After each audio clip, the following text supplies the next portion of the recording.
Gotta remember the treats for the baby. In my last video, I shared a lot of tips and tricks on how to keep you warm while winter car camping. There seemed to be a fair bit of interest, so this week I'm going to show you what my actual setup looks like for car camping. This is a no-build, nothing fancy setup in a Subaru Outback. So no, this is not another winter tips video. It's just the basics. What I bring, how it fits in the car, and how the whole system operates. So let's do it. This isn't going to be about a complicated build. It doesn't involve a camper van, and I'm not going to construct anything with plywood. All of my car camping trips take place in a Subaru Outback because that's the car I own and drive. Most of my overnights are typically just one night because I like to do some solo adventures and I get to the trailhead the night before so I can be ready for a pre-dawn start. So first, let's start with my sleep system because that is the foundation of everything. I talked about this in last week's video, but most often I tend to bring this sleeping pad with me, which is the Hest sleep system. I talk a lot more about the details in the last video, so if you're interested in learning more, don't forget to click through on that one. But that said, I don't always bring the Hest sleep system because while I love it and it's comfortable and it's really warm, it is also gigantic and it weighs a ton. So in the summer, hi buddy, when I don't need all that extra warmth, I tend to bring our NEMO Roamer sleeping pad. This is not quite as thick, but it's still a solid 4.5 inches thick. And it's extra wide, which is nice because I'm a side sleeper. So for sleeping bags, we're talking about a similar situation. Last week, if you saw the video, you heard me talk about the Alps Outdoors Redwood sleeping bag that is this burly, gigantic, heavy, minus 25-degree bag. I love that thing and I swear by that thing. But again, it's heavy and it's huge and it's a pain to roll back up. So if I don't need all that extra warmth, I'm not going to bring the hassle. In that situation, I tend to bring this sleeping bag, which is one of Nemo's Endless Promise spoon bags. It's not actually called a spoon bag. I think this one is the NEMO Riff sleeping bag, but they call them a spoon bag because they're mummy, but they go wider at the knees. So if you're a side sleeper, you can curl up on your side and bend your knees without them smashing into the wall of the sleeping bag. But it's really warm, but most importantly, it's ultralight and it's easy to pack. So if I'm in a hurry to get out of the house, I just chuck it in the car and it's not as big of a deal. Next up, we're talking comfort and lighting. And I'm going to zip through this quickly because, again, these are the same ones that I use in the winter. First of all, I always bring a lantern, and it's the same one that I showed you last week. I'll link to it in the comments below. For a pillow, it's the same thing. I like to use the Zempire chill pillow that I mentioned last week. Again, I will link to it below. But even though that is my winter keep you warm pillow, it's also really comfortable. So I use it in the summertime too. So, on to new stuff camping with my dog. As you can probably tell, we have a dog. His name is Tux. He's a year and a half old and he is a rescue. He loves me and he loves to come on our adventures. But one thing I do bring for him is I always bring an extra closed foam cell pad, like you can see here, and I line this whole half of the car with it. And that just gives him a little insulation. So, even in the summer when it's a little chilly overnight, the cold air comes up through the bottom and that gives him protection. If it's extra cold, I'll also throw in a packable down blanket, kind of like a rumple or something else. Beyond the sleeping stuff, the one other thing I bring for Tux is this travel dog set. That's this little portable bag, nothing fancy. And inside it came with two cases, which is where I store his food. And it has two collapsible bowls, so one for his food and one for his water. And then I also throw his treats in there, his dog leash in there. And then I always bring a lead to tie him down. So where I am now, we're in the middle of nowhere, so I am not worried about him running around. But when we are places where there's a lot of people or campgrounds or places where he shouldn't be bothering others, I will bring a lead, hook it up to my tire or this orange screw that we have. And that way I can kind of keep him close to me without having to worry about him. So let's talk food and kitchen. So I will be honest, I like to keep this very, very simple because, again, more often than not, I'm just doing a single overnight. I'll get in around 4 to 5 p.m. He really wants this cheese. And then I will get up really early. So for me, there's no reason to bring like this whole elaborate meal. A lot of times I will grab like a sandwich in town before heading into camp, or my favorite, a pocket burrito. And once I get to camp, I'll just eat what I brought from town. No big deal. You want a treat? Okay, buddy, come here. But sometimes I'll stay for more than a night, or sometimes I'll get there early and want the full camping experience. And if that happens, I do bring a full camp stove, which is usually this one by Eureka. It's pretty basic. I think it was like $100, but it has 2 burners. And it's nice because you can set it up on a small table or the ground if you need to, and you don't have to worry about getting it kicked over. So I have a lot of backpacking stoves too. I'm a big Jetboil fan, but those are top heavy and you have to worry about kicking them over, especially if you have a dog like me who kicks over everything.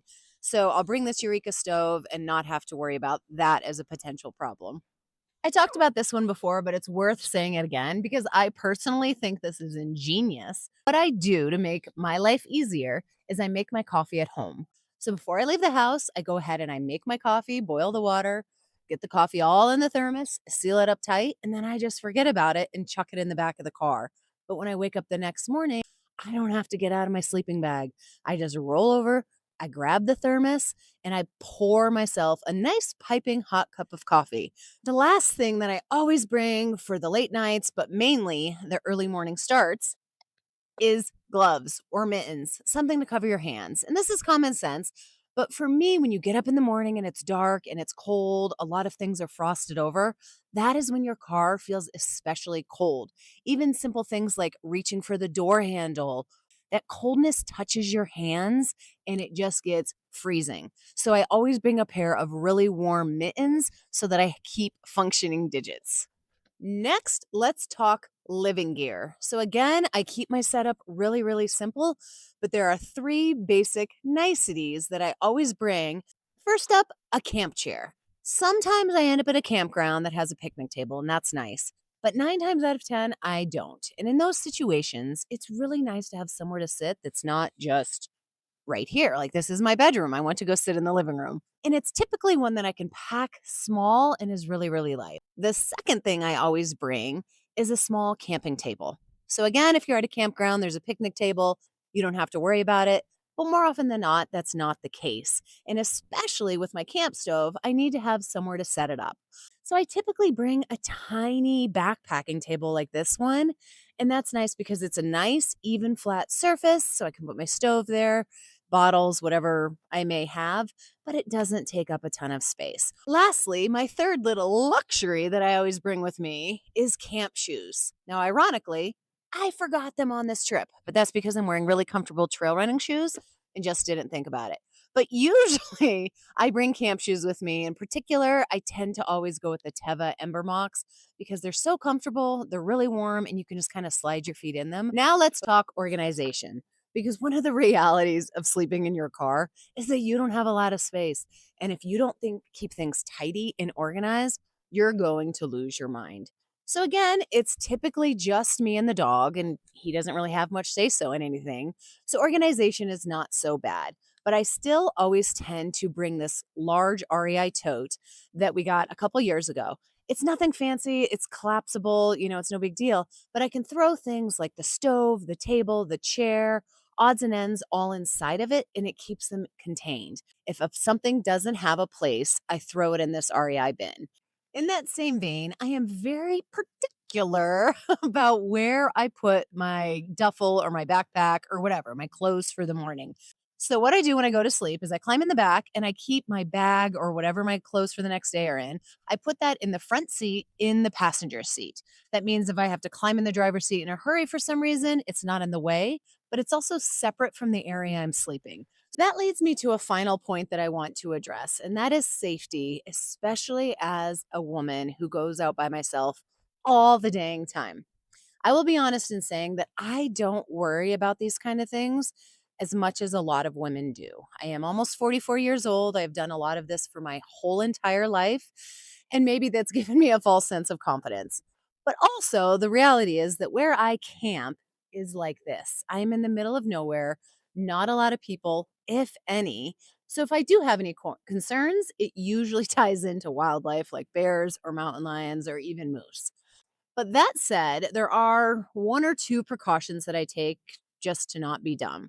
First of all, when I go to sleep, I do always lock the car. I lock up the car from the inside. So if someone is just walking by, they can't just, walk up to my car, open the door and surprise me. But second of all, when I go to sleep, I take my car keys And I always put them in the cup holder in the console that sits between the driver's seat and the passenger seat up front. I drop them in there. It's my ritual. They go nowhere else.